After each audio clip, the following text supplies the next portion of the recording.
Bonjour, c'est Antoine de Human Perf, bienvenue dans la Minute Ideal. Dans Ideal, il existe différents moyens d'enrichir les initiatives grâce au retour des utilisateurs, notamment via les avis, les contributions et les expertises. Mais quelles sont les différences entre ces trois notions? C'est ce que nous allons découvrir tout de suite. Commençons avec l'avis. C'est une notation spontanée allant de 1 à 5 étoiles, permettant de donner son avis sur une initiative. Cette note peut être associée ou non à un commentaire. Quand plusieurs avis sont donnés, une note correspondant à la moyenne des avis est visible sur l'initiative.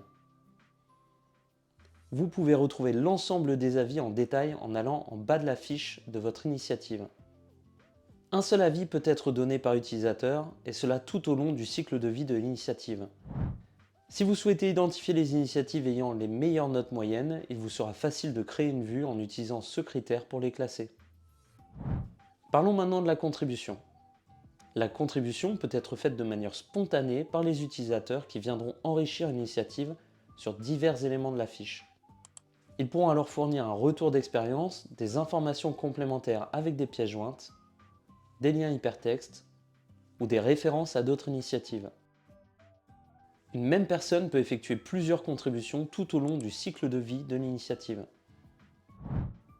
Il est aussi possible pour les utilisateurs possédant le droit de lancer un appel à contribution à un ou plusieurs collaborateurs.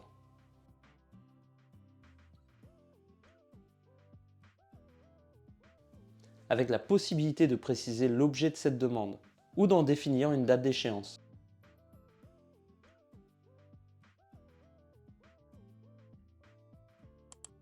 Les personnes désignées recevront alors une notification par mail ou dans leur environnement qui les redirigera vers l'initiative concernée. Pour finir, les expertises. Si un point particulier de l'initiative demandait une étude plus approfondie car il sortirait du périmètre de l'approbateur, celui-ci peut formuler une demande d'expertise.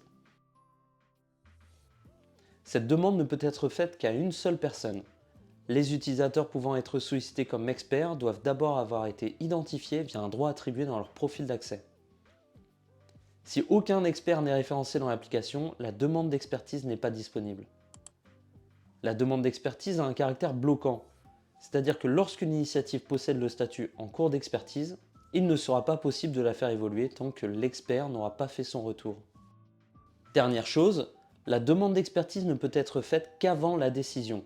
Comprenez avant approbation ou rejet de l'initiative. Voilà, vous savez tout sur les avis, les contributions et les expertises.